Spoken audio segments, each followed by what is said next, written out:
lovelies, and welcome back to An Abundance of Sophie. So I recently took my parents to see the new King Arthur movie because my mum really wanted to see it and I owed her a movie from a previous gift. Before I start, I just want to say that if you're looking for a good review, you're not going to find it here.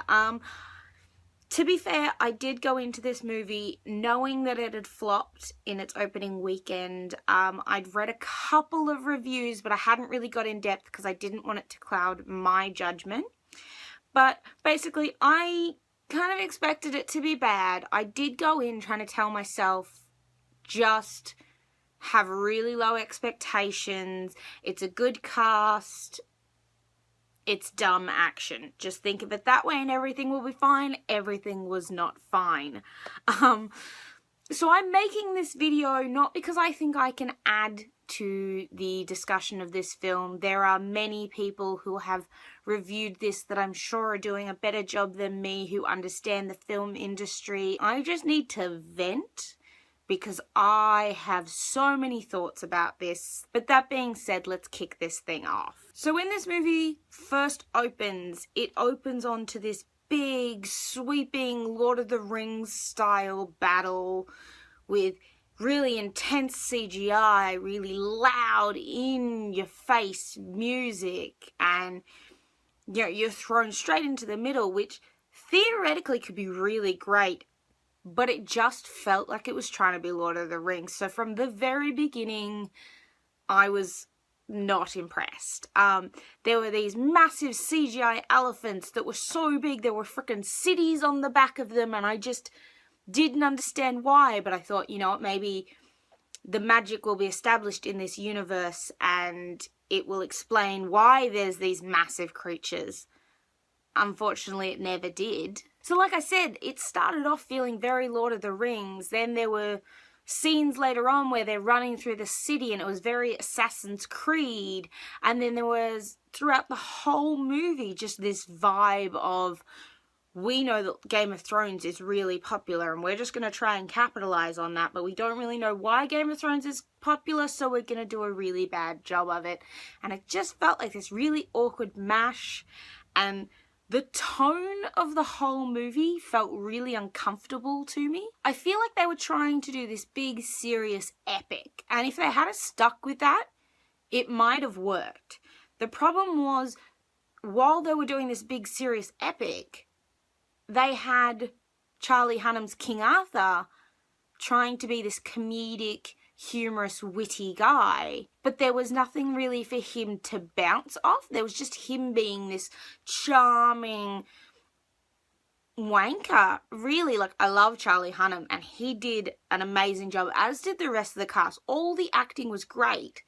The problem was that the script they were working from wasn't great. So they were doing a great job of the material they had, just the material they had was complete garbage. Moving on from the weird tonal shifts, there was this other element that they kept coming back to a couple of times, where one of the characters, most of the time Arthur, would start telling a story, and while he was in one scene telling the story and voicing over, they'd flash to that actual event he was telling about, and they'd do this thing where the character in the scene was talking, but the audio was clearly from Arthur telling the story in the future scene, which is a complete rip from Ant-Man, which, if you've seen it, it's where the best friend, he does all this talking and then all the other characters in the scene where he's talking are mouthing along, but it's his voice doing the whole scene. And every time they did this, that's all I could think of. I could just think, oh, well, okay, we're trying to be Marvel. I see what you're doing here. It makes me uncomfortable. Please stop. But they did it a couple of times. And they did this kind of non-linear storytelling in chunks that was really odd. And I just wish that they'd kind of followed more of a linear progression, or jumped in later and did a few more flashbacks, but not like flashbacks with the talking over, just like a traditional flashback would have worked, I think. But anyway, moving on from the weird storytelling devices, I had a real problem with the magic in this story. It wasn't established. The best way I can describe it is that I was pulling apart a couple of things after the movie, and my parents explained it with, yeah, but it's magic. in my opinion, if something happens and the only way you can explain it is by saying, but it's magic, your magic is flawed. Every universe uses magic differently, but that universe creates an explanation so that it makes sense. Game of Thrones does it really well. I hate to keep coming back to that as the example, but it is good for a reason, in that the magic is established. There's certain rules put around it, so you as the viewer can go, that's very supernatural and that's not something we'd find in this universe, but within this story it makes sense. But King Arthur didn't do that. I didn't understand the rules of the magic. The mage seemed incredibly powerful. You know, she could control all these animals, but outside of controlling animals, I don't really know what her magic was. She was captured by some of the soldiers at one point and had a knife to her throat and was completely helpless.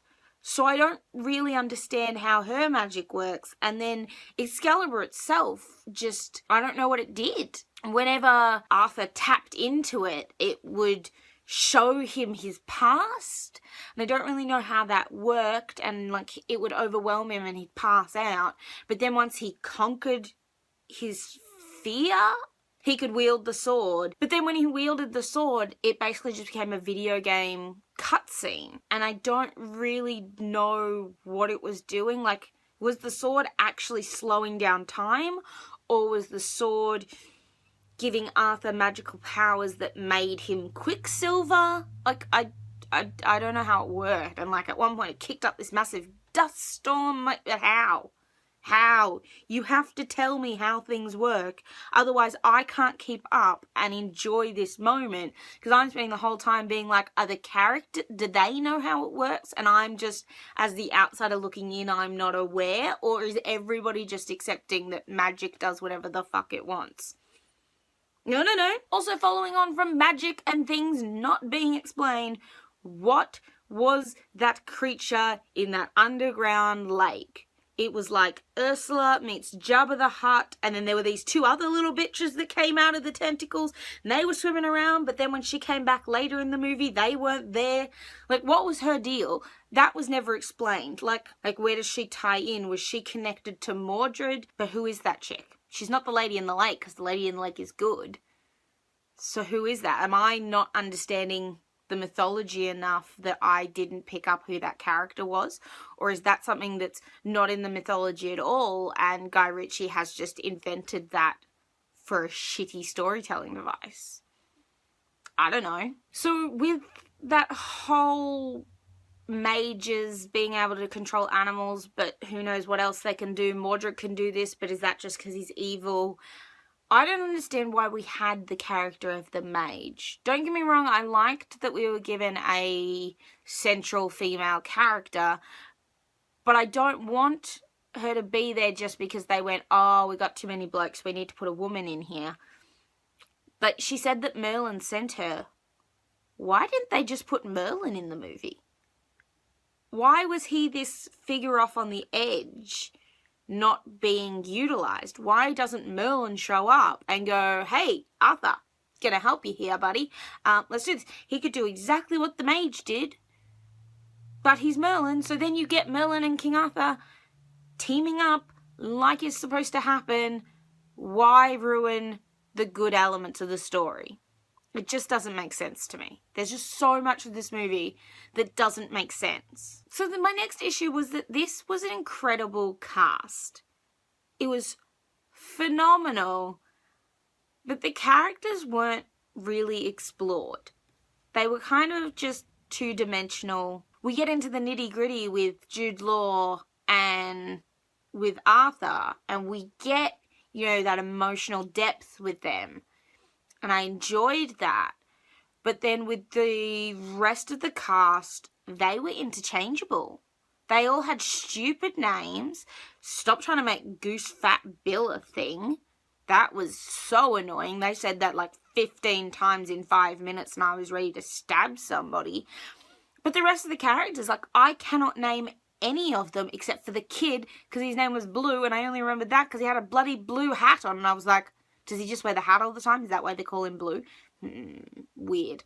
Anyway, so because they didn't establish these characters, I didn't care about them. They tried to have this big emotional payoff where skinny dude was like, no, I'll fucking fight him off, you guys go. And I was like, okay, fine, good luck. You're gonna die, I don't care. And then the one who's the dad of Blue, you know, he gets his throat cut and the kid loses his mind, and I'm sitting there going, this is supposed to be the emotional turning point of this movie. This is supposed to be the moment where I see the anguish in Arthur and I see his drive because, you know, this character has died, and if it had been done properly, I would have been right there with him. But instead I was sitting there going, do I care that he's dead? No. I acknowledge the other characters probably do, but I don't care about them either. So his death meant nothing. There was no emotional payoff for that dramatic beat. Nothing. It was completely wasted. So those are the majority of my issues. I've got two more big things. The music kept telling me how I was supposed to feel. You know, it had come in so loud and overwhelming that it would actually pull me back out of the movie because I was like, fucking, what was that? Oh, okay, we're supposed to be, you know, anxious, or, oh, we're supposed to know that something's coming, or this is dramatic. I know this is dramatic because the music's really dramatic. And it was just like, instead of music can be used in subtle ways to make an audience feel something. But the point is that they're not supposed to be aware that the music's doing it. It is supposed to be subtle. This was like smashing someone over the head with a fucking brick.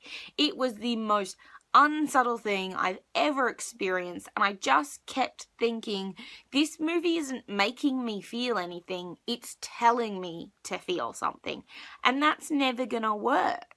The other issue was the camera work in places, and maybe just the overwhelming amount of special effects, but I felt nauseous at one point. You know, there was a scene where they're, after the assassination attempt, they're running through the place and they're weaving through, and the camera is on their faces as they're running, but it goes on for way too long, and I just felt sick. You know, the camera would be on their faces and it would be jumping through alleyways, and it was supposed to be telling me that this was frantic, and it was supposed to be putting me in the middle of this action and making me feel like we were running for our lives and this frantic and everything's happening and we're jumping all over the place. But instead, I was just sitting there going, I think I'm going to be sick.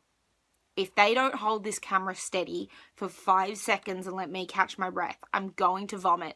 And then, like, the music was really fast paced and there was this heavy breathing over the music, and it was so overwhelming that I shut my eyes for a few minutes because I just couldn't process everything that was coming at me. There was just too much going on and I just couldn't do it, and I just had to stop for a second. And a blockbuster movie should not make you feel that way. It should not overwhelm you to the point where you have to stop. That's a mess. This whole movie was a mess. This whole movie felt like a waste, and I think that came down to the fact that it was in production for years longer than it needed to be. You know, it was announced so long ago, I don't even know the statistics anymore. I just know that, like, it just kept getting pushed back, and people would drop out of the project and more people would come in. And at one point, I think someone just needed to say enough is enough, we're not going to do this. And you can see right at the very end when they do the big reveal of the round table, and it's clearly the setup for future films. Never going to happen. I wanted so badly to like this. I love this cast. I love King Arthur, and I just wanted so badly to like this. Ugh. But alas, it was a steaming pile of garbage in the dumpster fire that is 2017. So I guess that's where we're at. But as always, thanks for watching, guys. I know this is different to the usual video. If you liked it, let me know. But in the meantime, please like, comment, and share this video. Subscribe to my channel. And for a greater abundance of Sophie, you can find me on my social medias. But until next time, bye, guys.